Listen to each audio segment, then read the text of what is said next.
Where on earth is the Australasian Tektite source crater? My name is Aubrey Weimark. This is a picture of me at Taal volcano in the Philippines whilst it was erupting in 2020. I'm a micropaleontologist and a well site geologist in the oil industry. I work in the Middle East. I specialise in geosteering, which is drilling horizontal oil wells. My interest in tektite started in the 1990s, a couple of years prior to going to university. I very seriously started researching and collecting tektites in about 2006 when I moved to the Philippines. The talk will be presented in English with French subtitles at the bottom. German and French summaries are available on the left. The presentation will be available online, so don't worry if you miss some of the fine details. There's a lot of information on this slide and I need to cover it in a short time. So I will also be taking questions at the end of this presentation. This is an overview of my collection, which is based in Manila in the Philippines. I mainly collect Australasian tektites. I have tens of thousands of specimens. In recent times, I've shifted towards collecting literature on tektites and impacts, and it's a very messy working space. Every space is basically full with rocks or books.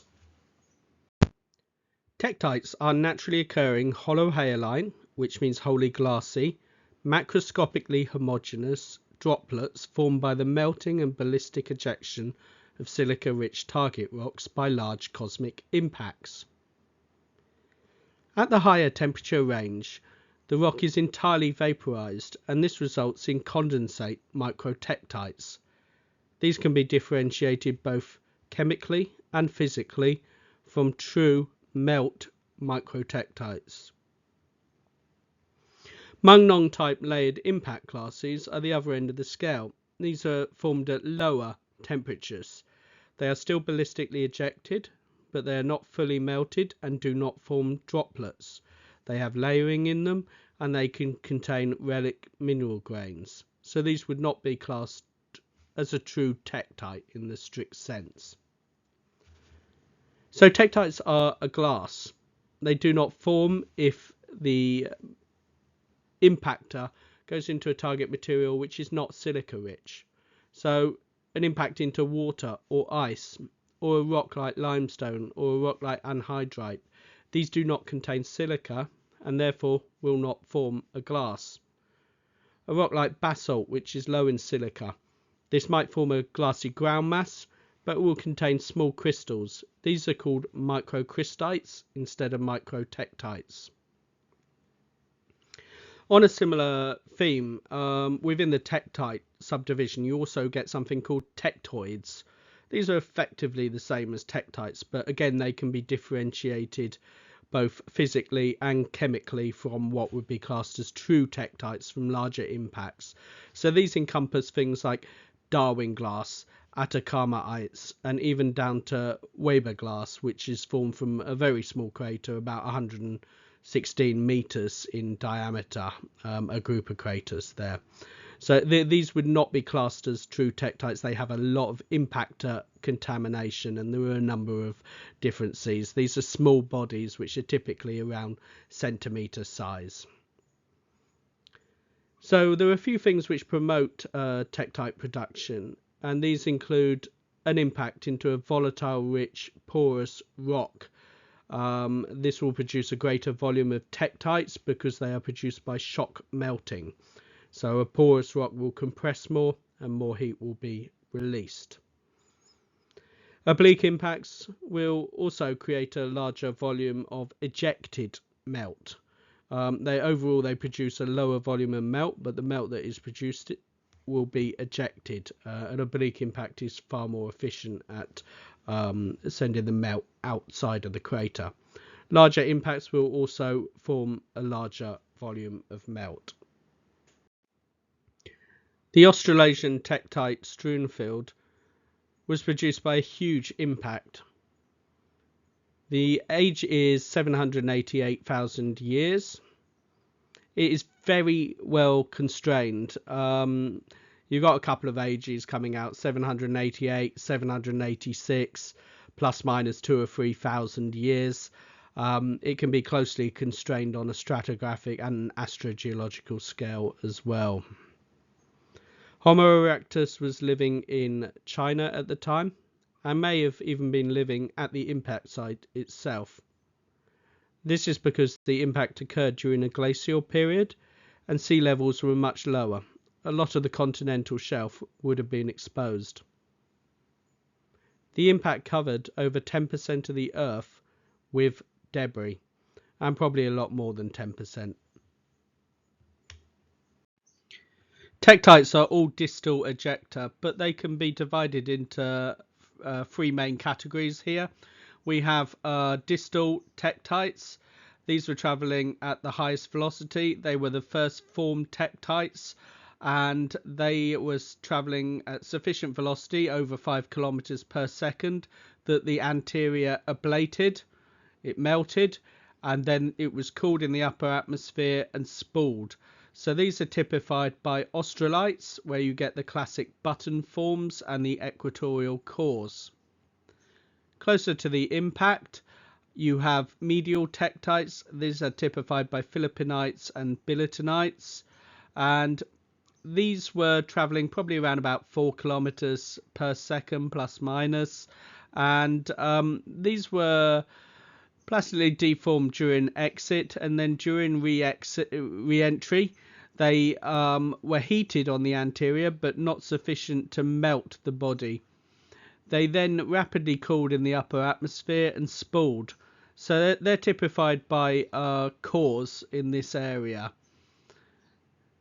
We then go to proximal setting. These are closest to the impact site. This type of tektite is strongly influenced by plastic deformation. They were formed at lower altitude and had more atmospheric interaction. They were traveling at velocities of around about 2 kilometers plus minus per second. And these are typified by Indochinites and Chinites. In this region, we also get Mung-Nong type layered tektites, which are even lower pressure, lower temperature melts. You occasionally find these layered tektites in the medial setting, although they are much rarer. Throughout the strewn field, you find microtektites. In the proximal setting, you may find condensate microtektites and normal melt microtektites. The highest abundances of microtektites are in the proximal setting, and the number of microtektites decreases with distance. But at certain distances, by the time you get to Antarctica, you only get microtektites. Now these may be melt products from as the tektite re-entered.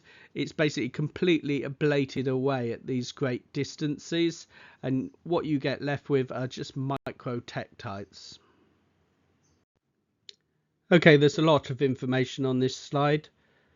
The key take-homes here are that tektites are not formed at sea level or land level effectively. When the impact happens, you get an ejector curtain or ejector sheet traveling through much of the atmosphere, which is effectively blown out, and at the top you get a crown forming and then jets coming off of this crown. This crown then breaks up into individual droplets, which are effectively the tektites. They then interact with the atmosphere and they cascade into smaller bodies and are flattened. So this crown is forming above the bulk of the atmosphere. It depends on the size of the impact, but in larger impacts it will be above 31 kilometers. So the Earth's atmosphere is forming a very thin veneer. By 16 kilometers you're above 90% of the Earth's atmosphere. By 31 kilometers you're above 99% of the Earth's atmosphere. Tektites were probably forming well above this. So they are forming within the atmosphere. They are flattened. Most of them are flattened by atmospheric interaction, but they are forming above the bulk of the atmosphere. This is a simplified version of tektite formation. If we look at the overall procedure, you get the primary shapes forming from the melt. This is at high altitude above the bulk of the atmosphere. You then get plastic deformation, where the tektite interacts with the atmosphere and is commonly flattened from a spheroidal shape to a more ellipsoidal or even discoidal shape. High up, the tektite basically cools. It then re-enters the atmosphere, is typically cooled by this stage, and it is heated during atmospheric re-entry. In some cases this can be ablation, in other cases it's simply heated. It's then rapidly cooled high up in the atmosphere once the inherited cosmic velocity is lost, and this can result in spallation. The quick temperature change will result in failure of the glass, cracking of the glass, and it is lost. The tektite then lands and is transported and chemically weathered, and this is the shape we see today. So these are australites. These form at great distance and they're characterized by ablation. These are medial tektites, typically from the Philippines, and these are suffering from a little bit of plastic deformation, and then they're heated, and then they basically crack and typically form cores, but they are not ablated. These are proximal tektites, and these suffer very significant plastic deformation because they are forming at lower altitude, and therefore the atmospheric interaction is much greater. And this is Mangnon type layered glass, which is ballistically ejected but falling closer to the impact site. So these are distal tektites typified by australites, but also including tektites from Java. They're ejected at a very low angle, probably something like 10 to 15 degrees, certainly 10 to 20 degrees area. They do interact with the atmosphere. They are a very high temperature, low viscosity melt. And although they are forming at great altitude, because of this high temperature, they are cascading into smaller and smaller bodies. They are also slightly plastically deformed. So all australites are not spherical. They're slightly ellipsoidal prior to re-entry. The myth that you have a perfect sphere during re-entry is not the case. The tektite cools in space. It then re-enters the atmosphere at velocities of over 5 kilometers per second, typically more like 7 kilometers per second. The ram pressure results in the heating and ablation of the anterior. The inherited cosmic velocity is lost and the tektite is rapidly cooled in the upper atmosphere. This results in spallation, which is the loss of the anterior shell. The tektite then lands cold. Medial tektites are typified by philippinites, which are very common, and also billetinites, which are a little bit rarer, but basically the same. These are quite interesting because most of them are plastically deformed, so they're being ejected at slightly higher angles, perhaps something like 30 degrees, and they are typically interacting with the atmosphere and being flattened into ellipsoidal bodies. They then cool in space, and then they re-enter, but the velocity is about 4 kilometers a second. This is insufficient to ablate the tektite, but it does become red hot. It is then rapidly cooled once the inherited cosmic velocity is lost, and this results in spallation of the shell.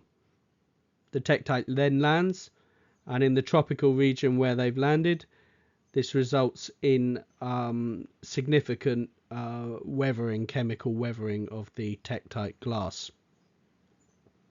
Now, interestingly, in the medial setting, the combination of velocity and ejection angle means that some tektites do make it into space effectively, and therefore, because they're forming at much higher altitudes, there is no atmospheric interaction. So spheres develop. When these spheres re-enter, they cannot establish a fixed orientation, and instead they are tumbling. This creates bodies like bread crust tektites.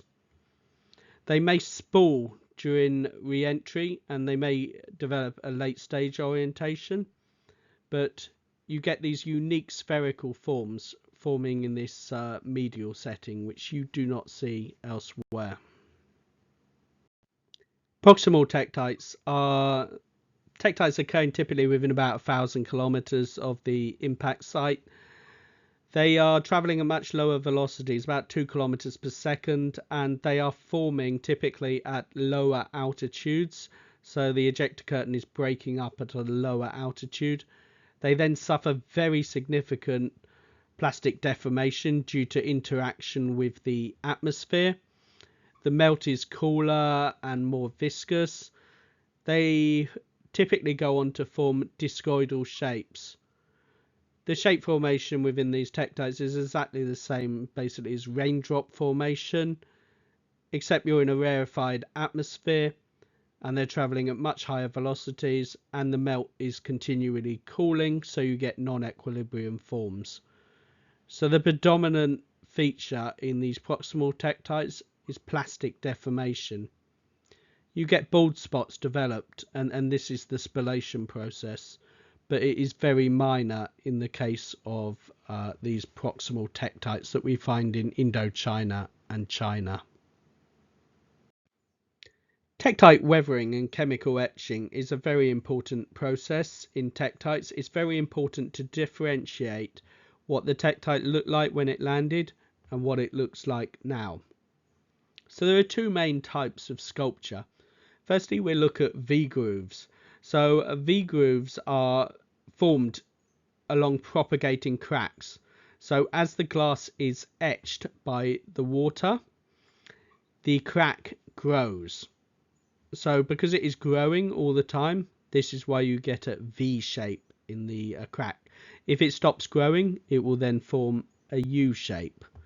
So the reason why we get this V grooving is because the glass cooled very rapidly from the outside in, and this created a lot of internal stresses in the glass. So on fairly fresh tektites which retain the outer surface, the tensile stresses are very high, and this is why you get the V groove develop. Now if you remove this outer surface, then you significantly reduce the internal stresses. Most tektites have been water transported.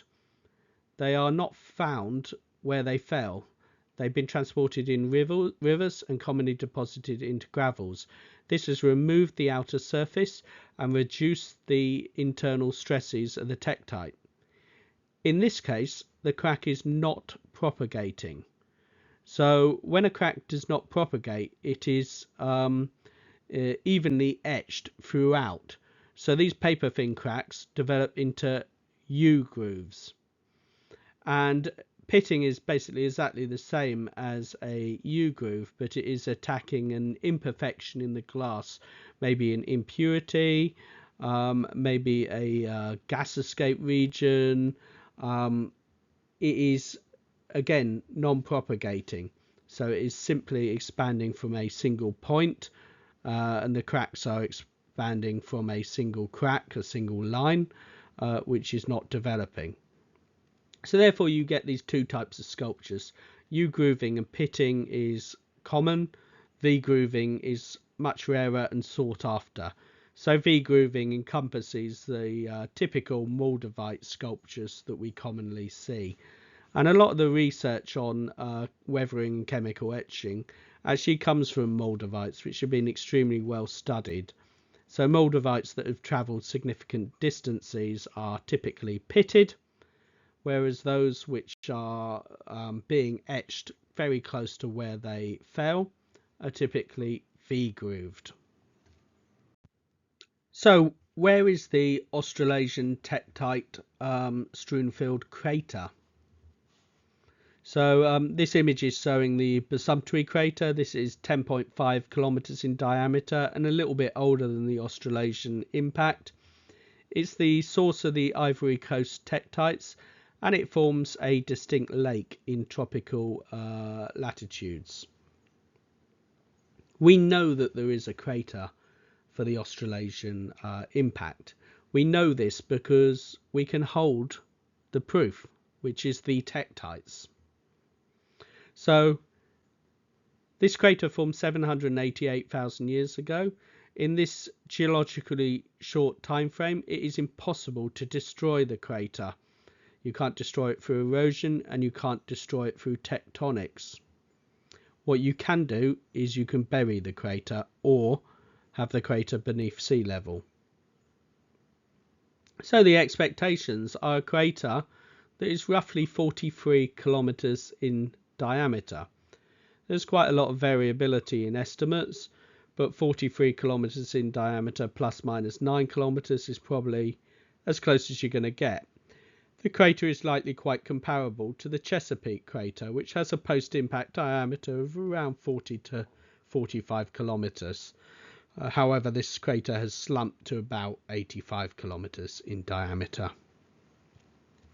The Australasian impact was very oblique, maybe something like 10 to 15 degrees in impact, and this would severely limit the downward shock effects. It would reduce the amount of melt that forms, and a lot of that melt would have been ejected out of the crater in the form of tektites.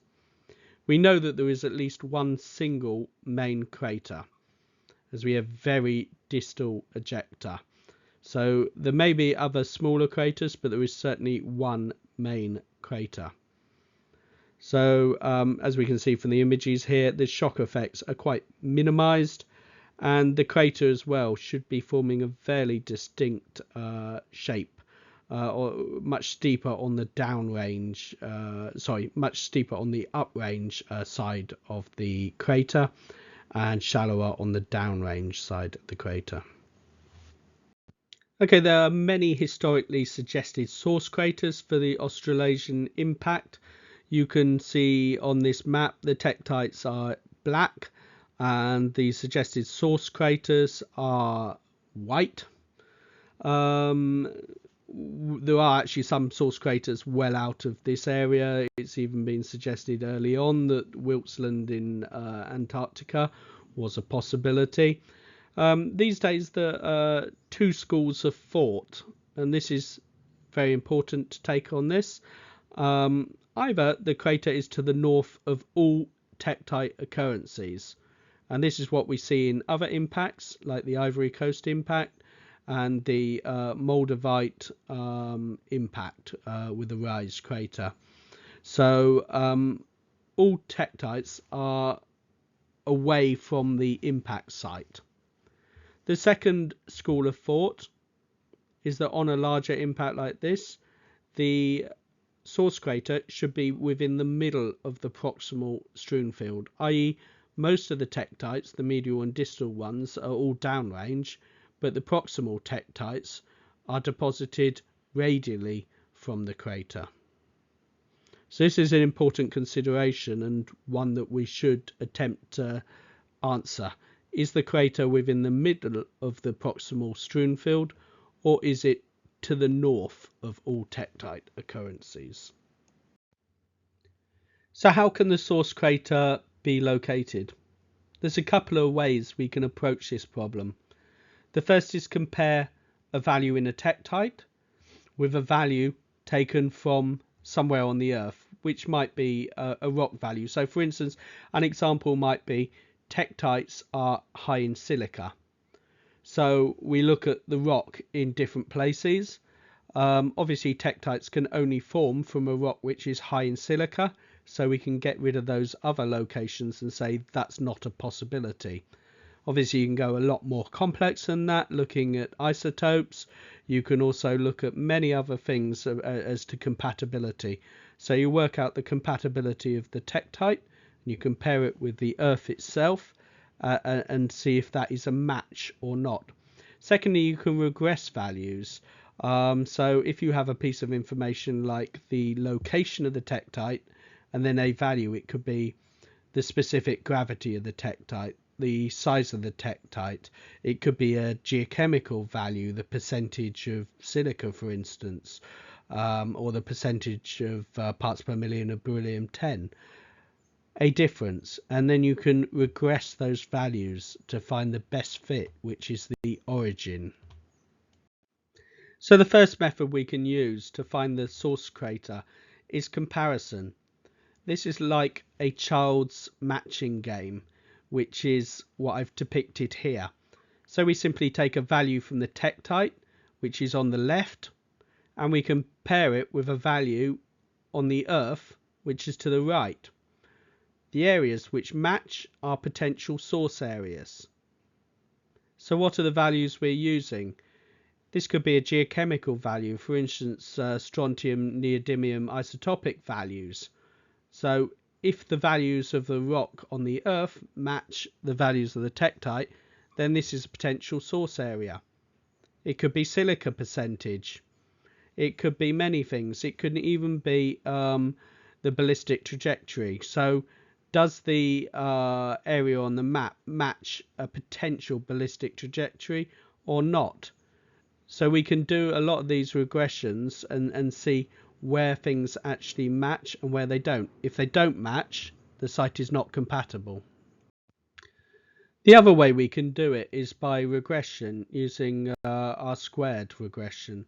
And basically we have a tektite. We know the location where the tektite was found, and we know a value from that tektite. That value can be many things. It could be parts per million of beryllium-10. It could be the weight of the tektite or average weight of the tektite. It could be the specific gravity of the tektite. It could be the silica percentage. It can be the abundance of tektites found. It can be anything, so long as you have a location and a value. You then use the R-squared statistical technique to indicate where you basically regress back to a point on a map, and it will tell you where the most probable origin is. Now ideally you want to use as many points as possible, and there are sources of error here, but it's going to give you a good indication of roughly where these tektites came from. So here we have an example of combining all of the data and overlaying the data to find out the most probable impact location. This is an example only. It's not based on real data. We'll get to the real data later in this talk. So this green area represents a likely area of impact. This could be based on many things. This might be a chemical consideration, perhaps an isoconcentration of silica, for example. Then we have another area which might be a likely impact area. This might be based on ballistic trajectories, for example. And another area, perhaps this is based on microtektite regression.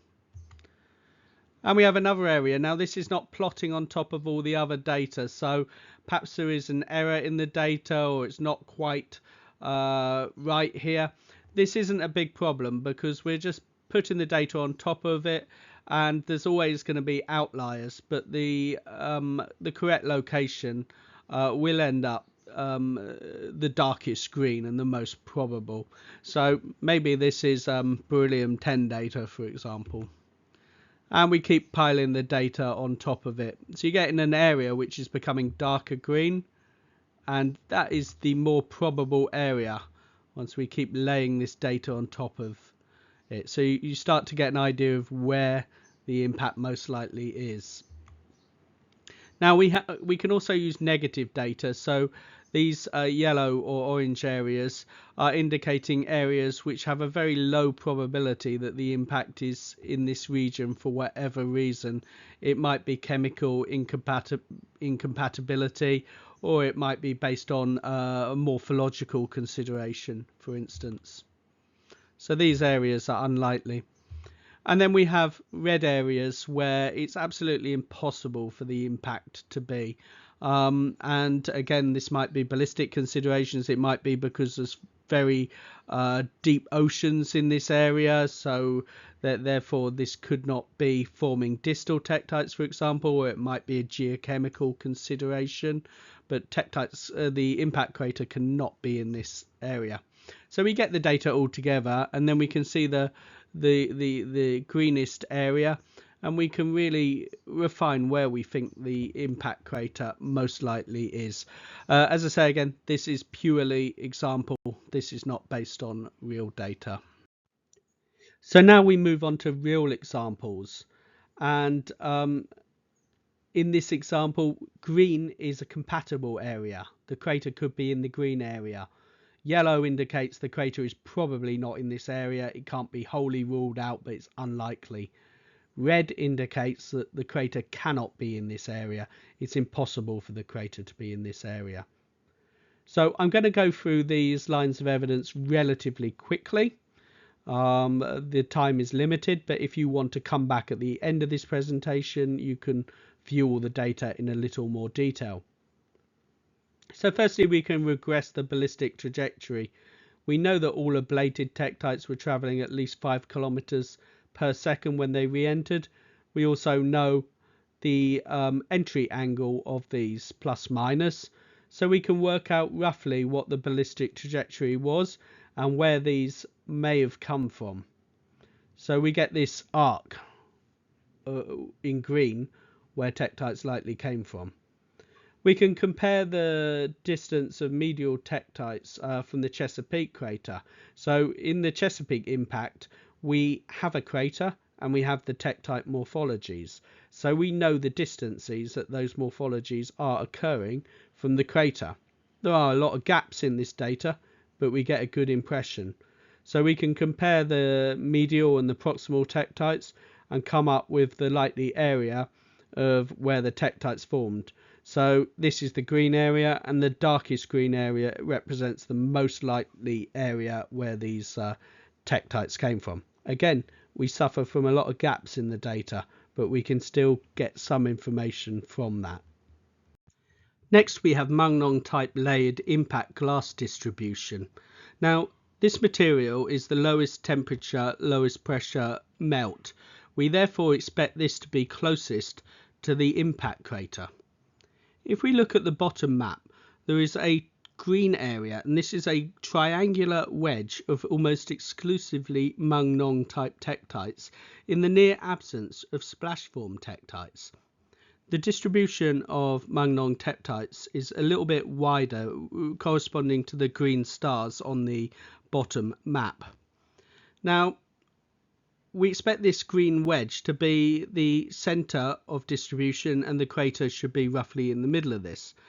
But the apparent center of Mangnon distribution, based on all the data that we've got, including the Mangnon types in Hainan area, indicates that the center is slightly to the east of this wedge-shaped area, corresponding to the blue dot. Now, we have a problem here because we do not have any data in the South China Sea and the East Vietnam Sea. So this blue dot may not even be in the right position. It could be further to the east if there is more information available in the South China Sea. So there is a second interpretation to the Mangnon type distribution. This triangular wedge appears to follow the western butterfly arm. So is this distribution simply following this prominent western butterfly arm, and can we expect another Mangnon type area following the eastern butterfly arm? Unfortunately, that would be in the South China Sea, so we don't have an answer there. So the best we can do here is plot the most probable areas, which is where we get Mangnon type tektites. The impact crater is likely roughly in the center of this distribution. Next, we have the R-squared microtektite regression. Now, this is based on 61 localities. It's the most up-to-date data set, However, we suffer from a similar bias. The data set is not evenly distributed on the east and on the west, and in terms of distance. We also have no data to the north because it is a continental area and microtectites do not last. So this is a limited data set, and it's going to indicate roughly where you expect the impact crater to be. Rare earth elements. So we can look at the compatibility with tektite rare earth elements with rare earth elements in sediments from wells in the Gulf of Tonkin. What we see is where these three bright green arrows are, very, very good compatibility of rare earth elements. So this is more on the Hainan side, so possibly indicating that the source material has a bit of influence from Hainan.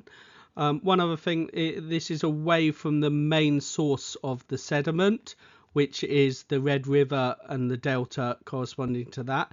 So it looks like obviously the rare earth elements are more clay-rich, siltier material. So where you've got the sandier material in the deltaic area, this is less compatible. Now we have no data from the east coast of Vietnam. I suspect that this would also show reasonable compatibility, but for now we don't know for sure. But there's certainly some compatibility on the coast of Hainan away from the Red River source. Next, we can compare strontium neodymium isotope compositions of Australasian tektites and potential source materials, rivers and basins in the general area. Now, interestingly, what we see is we see a compatibility with the Red River area, the mouth of the Red River. And what we also see is compatibility with where that sediment ends up in the South China Sea and East Vietnam Sea. We don't have any data for the Gulf of Tonkin area. It would be interesting. I suspect that there would be good compatibility there, since the source, which is the Red River, is compatible, and the sink, which is beyond the Songhong-Yinghai Basin, is compatible. So I expect the area in the middle to also be compatible with tektites. Modern epsilon neodymium values can be compared with tektite values.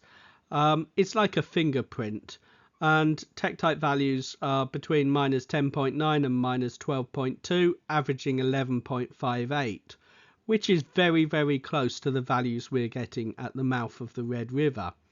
It has a broader compatibility area. One thing we can note is that the deeper water is generally not compatible, and the Mekong Delta is not a compatible area. Silica, sodium and calcium oxides can be compared, and you can get ISO concentrations to indicate where the source likely lies. And looking at these maps is quite crude. There's a limited amount of data, but possibly we are looking at on the eastern coast of Indochina to perhaps into the Gulf of Tonkin as the center of the ISO concentrations. Next, we have beryllium-10 regressions. Now, we use an inverted stratigraphy model. We assume that the first ejected material should be from the surface and the last ejected material should be from depth. So the surface rock should have the highest concentrations of beryllium-10, and the last ejected material should have the lowest concentrations of beryllium-10. So the tektites and the impact glasses with the lowest concentration of beryllium-10 indicate the area closest to the crater. So the crater is suggested to be just on the east coast of Vietnam there, just into the Gulf of Tonkin. Next, we have a bit of a boxing match going on. There is a lack of compatibility of the data, at least at first sight. So we have the rubidium strontium age. Theoretically, when rocks are eroded, transported and then redeposited, the rubidium strontium age is reset, and therefore you get the depositional age of the sediment. Now, this gives us an age of roughly Middle Jurassic, 170 to 175 million years for the source rock for the tektites. Now, in order to get this depositional age, certain criteria must be met. The rock should be thoroughly mixed, it should be fully marine, should be a fine-grained shale, we don't want to see a sandstone, and the rock should be slowly deposited. This is because we want to exchange the strontium ions in the clay with seawater. This is what resets the clock. So coarse-grained rock, less mixed, less homogenized, and rapidly deposited rock may not reset the clock. And a deltaic environment as well, or shallow marine rapidly deposited rocks may not reset the clock. So then we have, conversely, so we got a Middle Jurassic age for the rubidium strontium. The beryllium 10 tells us that the sediment is most likely recent aged, very modern sediment. Beryllium 10, it's a short-lived cosmogenic isotope. It has a half-life of about 1.5 million years.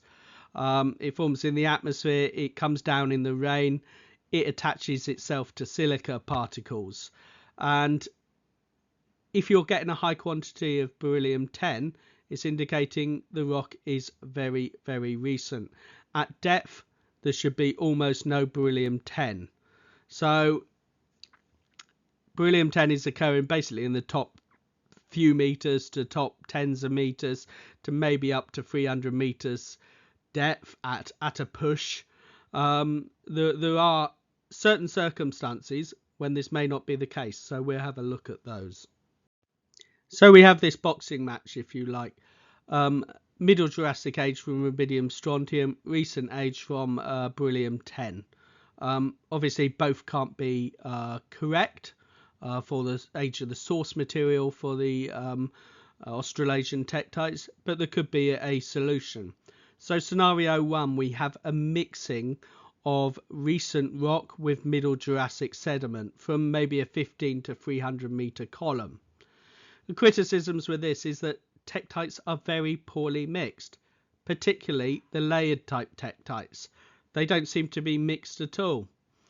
A thin sediment column like this implies that all tektites must be downrange, therefore the crater is to the north. Scenario 2, we just have Middle Jurassic rock, and these have been exposed to meteoric waters, depositing the beryllium 10. So we're looking at possibly a very thin column, meters to perhaps 200 meters. Again, in this scenario, a very thin column. All tektites must be downrange, and the crater is to the north of all tektite occurrences. This is a bit of a problem because, as you've seen on the last slide, there is an inverted stratigraphy model for beryllium 10, and that indicates that the lowest concentrations of beryllium 10, i.e. the deepest rock, is actually roughly in the middle of the proximal strewn field, not at the northernmost extent of the strewn field as you would anticipate. So scenario 3, we can have a thick column of recent rock, perhaps 2.3 to 3 million year package of sediment. This can be any thickness, but the rubidium strontium age is assumed in this case not to be reset. Therefore, the implication is probably rapid deposition, and a thick column of sediment is implied. So if we have a thick column of sediment, then we are implying very fast, very high sedimentation rates. This is an abnormal circumstance. However, it is the exact circumstance which is present in the Gulf of Tonkin. Now picture this, a 4-kilometer diameter asteroid impacting with the Earth. The asteroid would have been highly irregular in shape, not the perfect sphere shown here. And you can see how insignificant 300 meters of sediment is, which is depicted at the base of this slide, compared with a 4-kilometer diameter impactor. Now, authors have suggested that perhaps only the top 10 centimeters of soil was involved in the production of Antarctic microtektites, Other authors have suggested that all Australasian tektites were formed from the top meters to tens of meters to top 300 meters of sediment. This is because they contain a high beryllium-10 content. Now, there is an inverted stratigraphy model for the beryllium-10. Antarctic microtektites, which are the furthest ejected material, have the highest beryllium-10 content.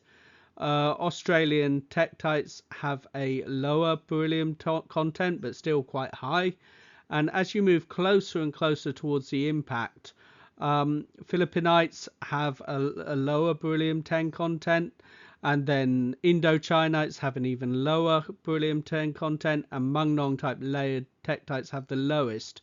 Now, these tektites indicate that the source crater was likely somewhere in the Indo-Chinese region in the middle of the proximal strewn field, and this makes a lot of sense. So if you have an inverted stratigraphy apparently showing, then a thicker sediment column would be more likely to produce this.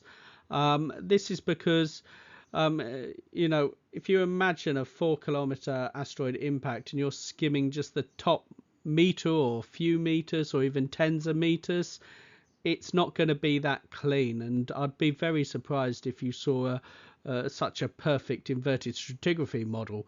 But if you start involving hundreds of meters of sediment, then it's more logical that you start to see that pattern in the tektites. So if you have an impact in the middle of the Indo-Chinese region, then you're implying uprange ejecta, and as soon as you imply an uprange ejecta, then you're saying that the circular crater is opening up, and therefore material is coming from greater depth. So with that scenario, you can realistically get to many hundreds of meters of sediment involved. However, that does present a problem with the high beryllium-10 content if you're getting it from great depth. So logically, the regressions point to a crater somewhere in the Indo-Chinese region. As soon as you're assuming that, then you're saying there is uprange ejecta. As soon as you're saying that, then you're saying beryllium-10 is coming from great depth. Therefore, you must have high sedimentation rates. So you're in this last scenario. Now, if you've got these high sedimentation rates and you've got this rubidium-strontium clock, which has not been reset, then you expect low illite percentages. Illite is a clay mineral. So we look at illite percentages in modern sediment, and we can see that the illite percentage in the Gulf of Tonkin seems pretty compatible with this scenario where the rubidium-strontium clock is not reset. Sedimentation rates. So again, we've implied from the beryllium-10 and the rubidium-strontium that there must be very high sedimentation rates. So let's look at where we have very high sedimentation rates. We're really primarily looking at the dark green areas here, and this is corresponding to the Songhong Yinghai Basin, predominantly in the Gulf of Tonkin. Next, we look at target lithology. Now at this stage, I'm not going to rule out Middle Jurassic rock. So all Middle Jurassic rock and all recent rock is a possibility. So we can see the more recent rock in the darker green and the Middle Jurassic in the slightly brighter green. These are all possible impact areas. Let's look at water depth. Now we have distal tektites, australites. These form from the most superficial layers of sediment. Basically, if those surface layers were not sediment but were water instead, we would not be getting these distal tektites. We might get more proximal tektites, but these very distal first form tektites would not be formed because it would be water and water vapor that is forming. So we know wherever this impact occurred, it was either on land or more likely in a very shallow sea or continental shelf area. And remember, it was during a glacial period that this impact happened. A lot of the continental shelf would either be exposed or very shallow water. So let's look at the water itself. Most likely there was very significant water involved in the impact of the Australasian tektites. A large amount of volatile material increases the tektite production. Basically, it means that the rock is quite porous and is easy to compress.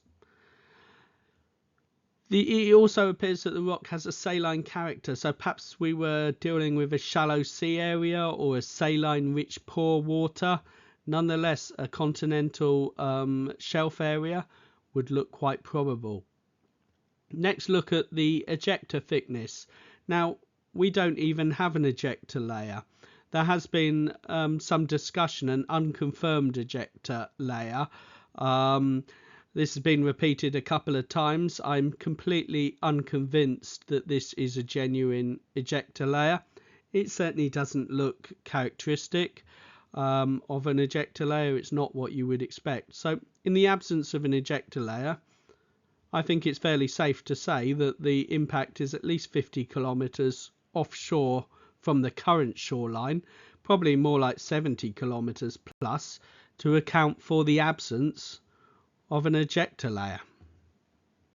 So as demonstrated earlier, we can get all these maps. We got the green positive evidence. This is the most likely place as an impact. We got the yellow areas, which are low likelihood of where the impact is, and we got the red areas where there is no chance the impact crater can be. We can overlay all of these pieces of fragmentary information and see where is the crater most likely located. Now, the red orange areas, the crater cannot be in these areas. The yellow areas, it's improbable. The greener the area, the more dark green the area, the more likely the impact crater is in that area. And you can see that that is probably going to be the Gulf of Tonkin. And failing that, it's going to be the eastern side of Indochina. Next, we can look at negative data only. So let's ignore the positive data and look at where the crater can't be, or is where the crater is less likely to be. Now, look at the blue area. That blue area is the most probable place where the crater is located. We can do crater ray regression, and this assumes that in a large impact like the Australasian event, that the tektites are distributed in rays, or at least that the tektite distribution is not even throughout, that there are concentrations. So I believe that this is a fairly safe scenario, that we get crater rays exactly the same as on other planets. In such a large impact, much of what is happening is above the bulk of the atmosphere. The tektites are forming above 99% of the atmosphere.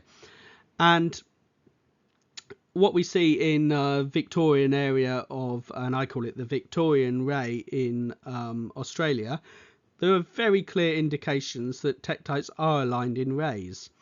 And similarly in the Philippines, there is a apparent ejecta ray, and that's part of the eastern butterfly ray that goes through the northern part of Manila and through Paracale and then out into the Pacific Ocean. It's slightly complicated here because there is also volcanic activity to the south and volcanic ashes, so this would potentially obscure any tektites in this region. Nonetheless, I think there is pretty strong evidence that we have a ray, a very prominent ray running through the Philippines. So I think tektites are distributed in rays. What we can do, we can take every single established tektite locality and then regress it back to a singular point on a map. This can be a crater, or this can be just a random or a gridded point. What we're looking for here is an overlap of the data. So these lines, I want to see the maximum overlap, because the assumption is that tektites are not distributed evenly. So based on that assumption, you expect the maximum overlap, so the thickest black line development, to be where the crater is located. So the first two, which is my proposed crater location, and the second one, which is the center of the beryllium 10, they're pretty good overlap. They're saying it's in the right area.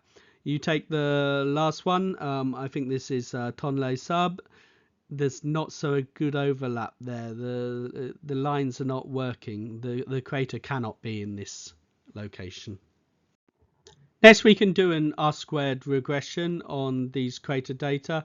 I can take 35 pairs of tektite localities, and each pair of tektites I believe are related, as in occurring along the same crater ray.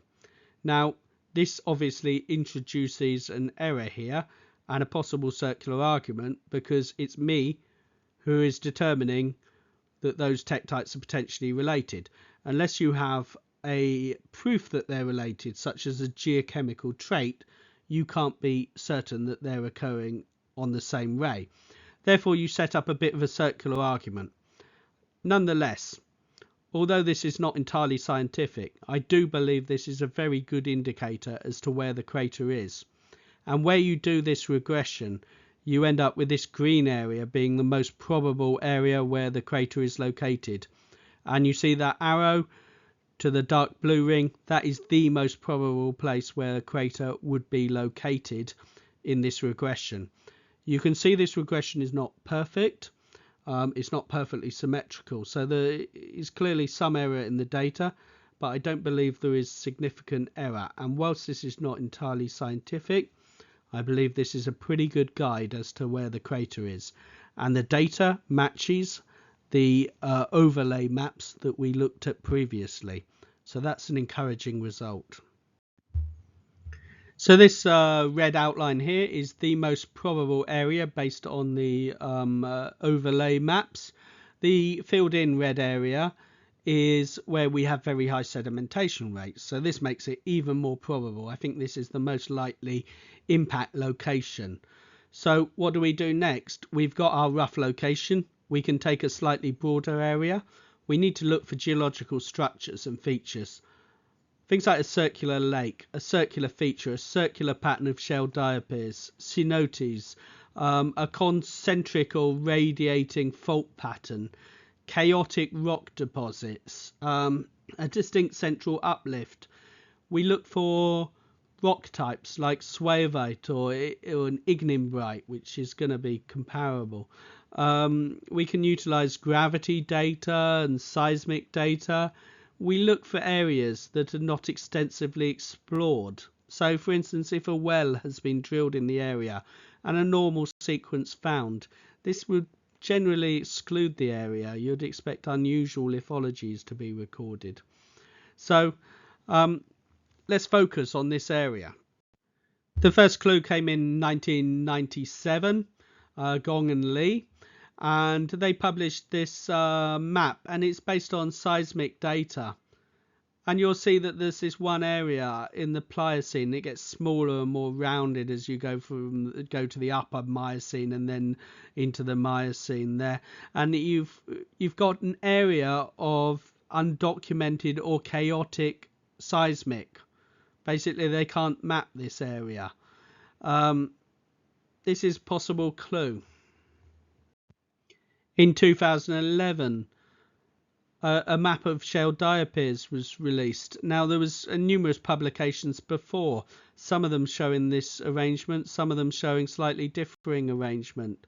Now, these are interpreted as north-south patterns of shell diapirs arranged on echelon style in this pull-apart basin. So that's the traditional interpretation.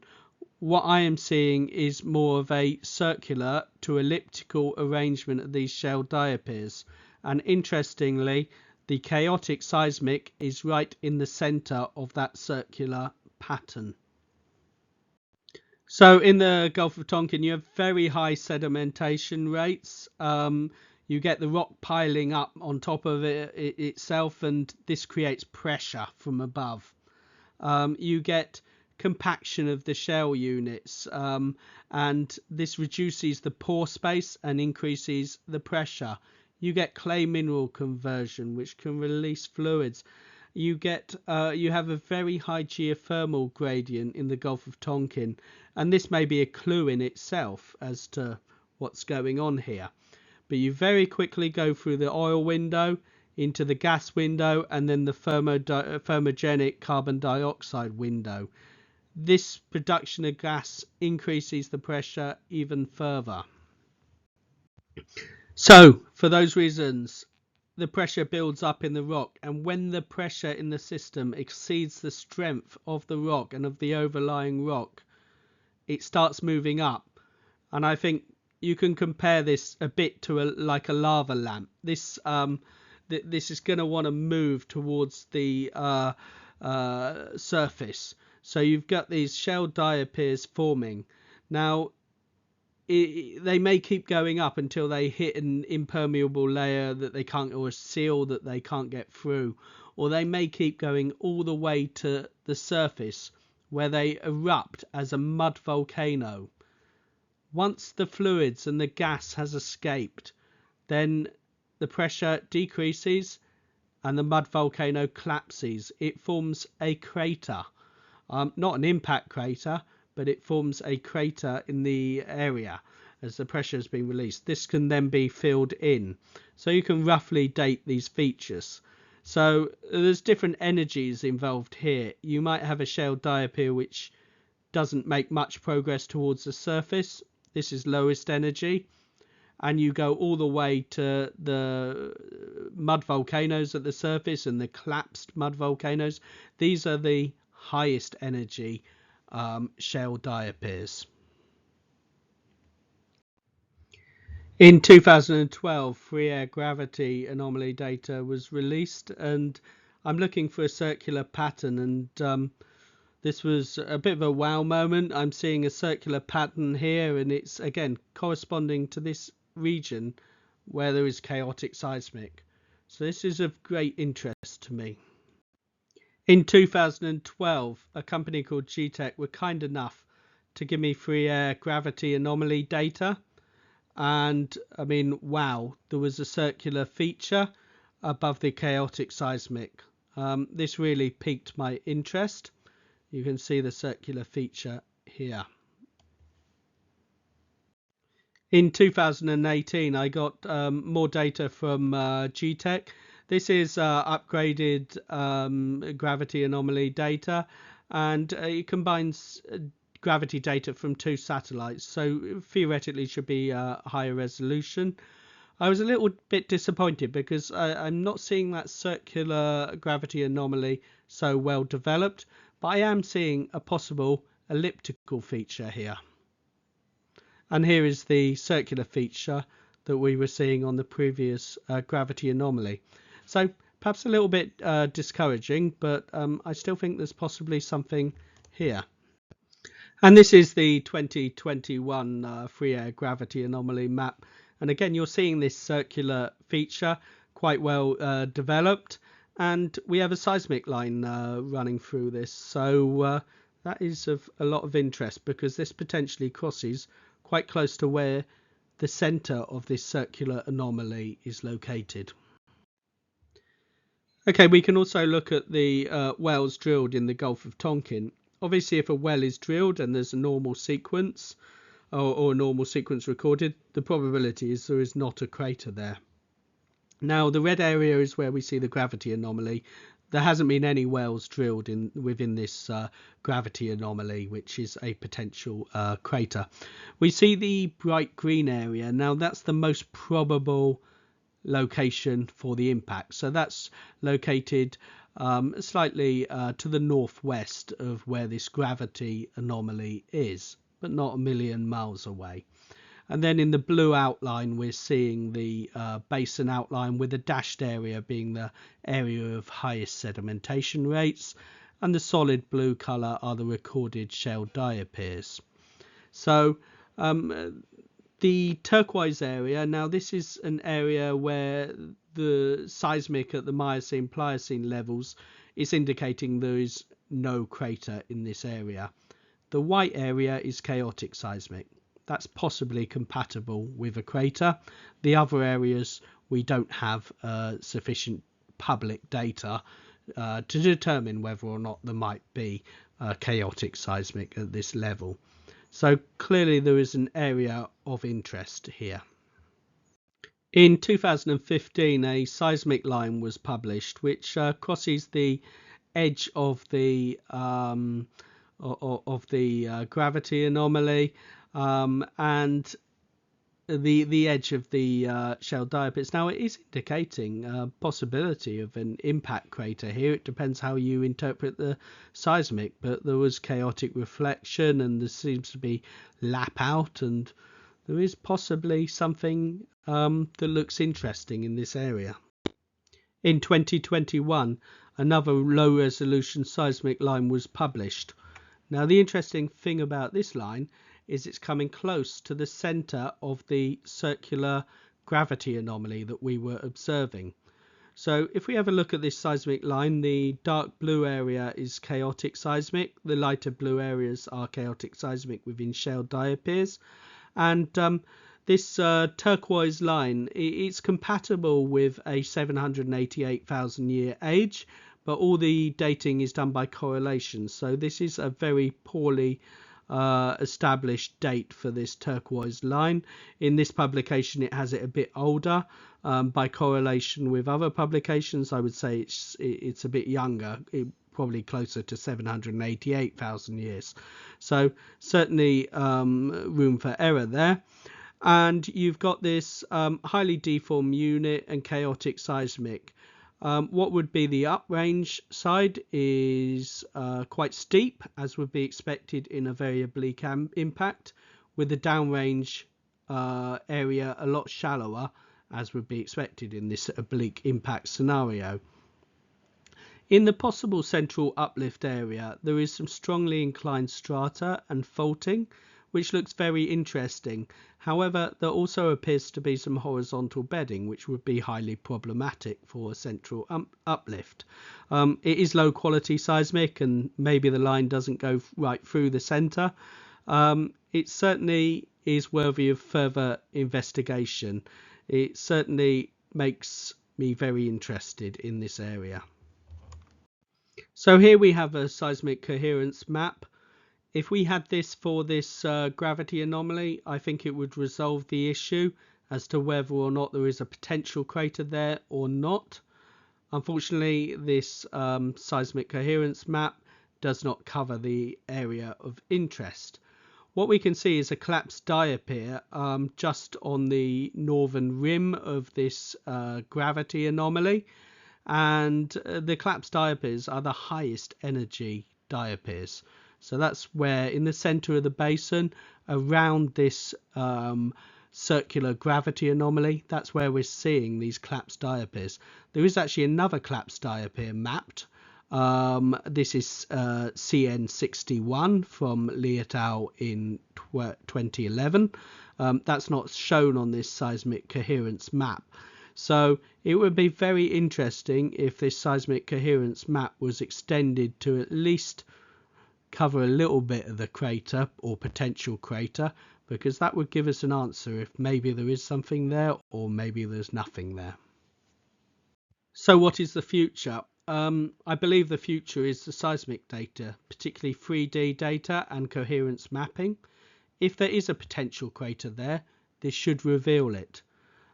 Ultimately, if seismic data is agreeable, the structure has to be drilled and rock samples acquired to prove the presence of an impact crater. Thank you. So I welcome any questions on this topic, and also general questions on tektites that I've not covered in this talk. I'm happy to answer questions on a one-to-one basis after this talk. Thank you very much.